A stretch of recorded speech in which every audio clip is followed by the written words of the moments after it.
Ricky, get down here right now. Get down here. Ricky stepped down, looking confused. What is up, guys? What are you doing? Bubbles demanded quietly. You are getting engaged? Are you out of your mind? You guys do not even get along that well. You cannot get married. All you do is argue. And why would you even need this animal if you are getting engaged? Great idea, boys. Bubbles added sarcastically, glaring at Corey and Jacob. A big animal. Great one. Julian placed a hand on Ricky's shoulder. Ricky, take this thing back.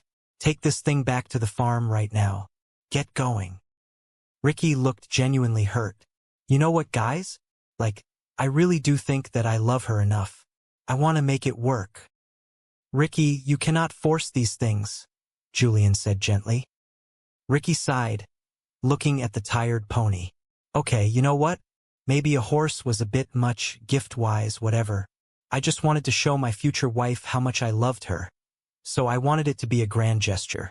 But I guess the real big news here is the engagement, right? I guess it is, Ricky, Bubbles said, his tone softening. Congratulations. I do not know. I just want you to be happy. But this feels rushed.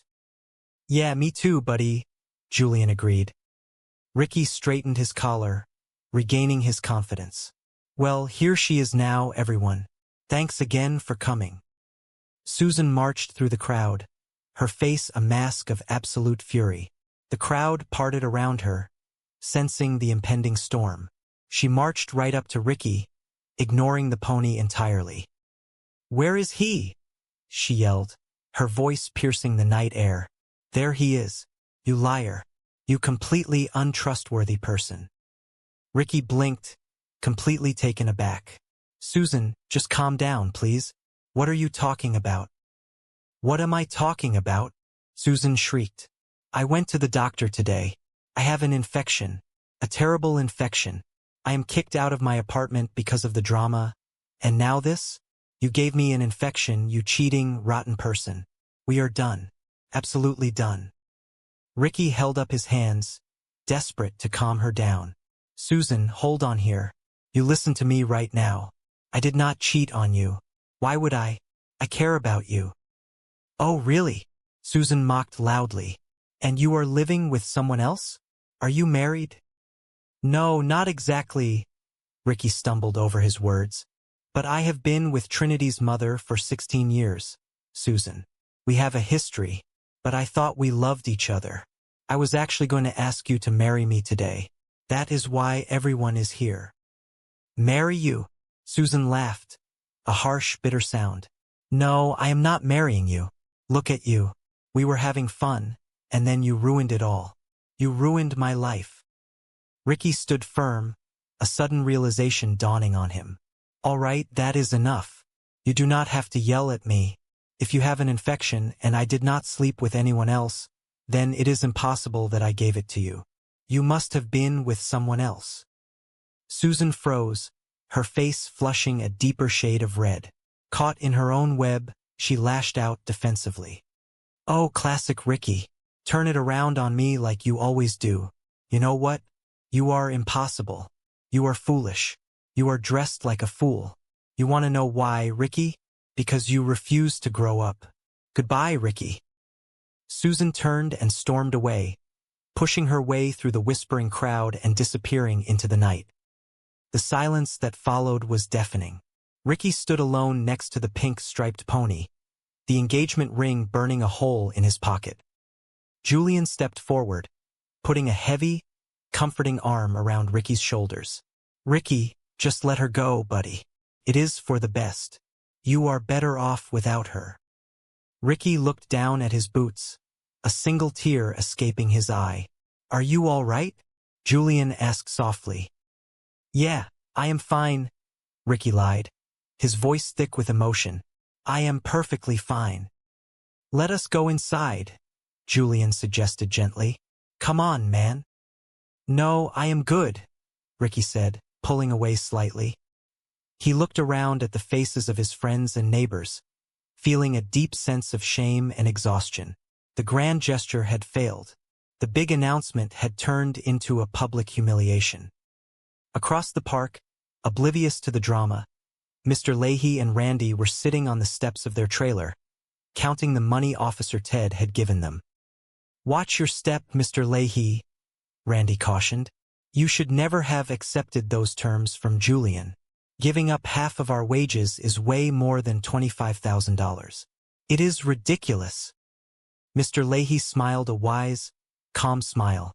"You are just not seeing the bigger picture, my beautiful Randy. Sit down. Look, I have it all figured out. It is going to take a long time for Julian to rack up $25,000 from our wages, right? So meanwhile, we can take the money we were going to give him, and we can invest it. We can double or triple it." Randy looked confused. "What are you talking about? How would we double or triple it?" Mr. Leahy tapped his temple knowingly. "The horse track, baby. We just sit back, and we let destiny choose our horses. They have a great canteen at the track. It is going to be wonderful." Back at the party, the atmosphere had deflated. Bubbles was packing up his beer cart, looking sad and thoughtful. Julian was sitting at a picnic table, staring blankly into his empty glass. Ricky wandered over, looking completely defeated. "Hey boys," Ricky mumbled. "Any chance you guys could lend me $20? I need to get away for a bit, and I just want to clear my head." Julian shook his head slowly. "Sorry, buddy. I have nothing, and I would go with you tonight, but I am exhausted." "That is cool," Ricky said softly. "I kinda want to be by myself right now anyway." Bubbles sighed, wiping down the last of the bottles. He looked at Ricky, then at Julian, and a profound sense of sadness washed over him. They had been friends since they were children, but sometimes it felt like they had never really grown up. "Here, Ricky," Bubbles said, pulling a small bottle of ginger ale from his cooler and handing it to him. "I will give you this because I do feel bad for what happened to you today. That was terrible, but I think it is for the best. I really do." Ricky took the bottle, nodding silently. Bubbles took a deep breath, pushing his glasses up his nose. He looked at his two best friends, his family, and knew he had to say something. The words had been building up inside him for years, and he could not hold them back any longer. "Boys, I have to get something off my chest here that has been building." Bubbles started, his voice steady but thick with emotion. "It has been building, and I cannot take it anymore." Ricky and Julian looked up, surprised by the seriousness in Bubbles' tone. "Okay, listen," Bubbles continued, stepping closer to them. "I will start off by saying I love you guys. Okay? I always have and I always will." "Love you too, buddy," Julian said softly. "Yeah, me too," Ricky echoed. "What is up?" "Just be quiet and listen for once," Bubbles said firmly. "I have the floor. Now, this might sting a bit, boys, but it needs to be said. Have you guys looked in the mirror lately? Have you really looked in the mirror, like went right up close and looked at yourself in the mirror?" Ricky frowned. "No, I have not. I do not like getting too close to the mirror. It makes me uncomfortable." "Well, you should do it, Ricky," Bubbles said passionately. "Because it is time to grow up, especially you two, because we are getting older, boys. We are getting old, and we are getting out of shape, and we are not looking our best." Bubbles gestured around the trailer park, encompassing all their failed schemes and broken dreams. "We are getting older, and you are not getting any younger. But what are you doing? You are breaking the rules like you are still 17 years old. Nothing is changing. And who is benefiting from it? Nobody." Ricky looked defensive. "I almost benefited today. I was almost retired." "You be quiet too, Ricky, because you are not retired," Bubbles countered sharply. "That is the point I am trying to make. You are not retired, and you should not have been lying to us about your secret project. That is wrong." Ricky looked down, ashamed. "Yeah, that was wrong. I know. I am sorry, it was foolish. I should have told you guys." "You should have told us," Bubbles agreed, his voice softening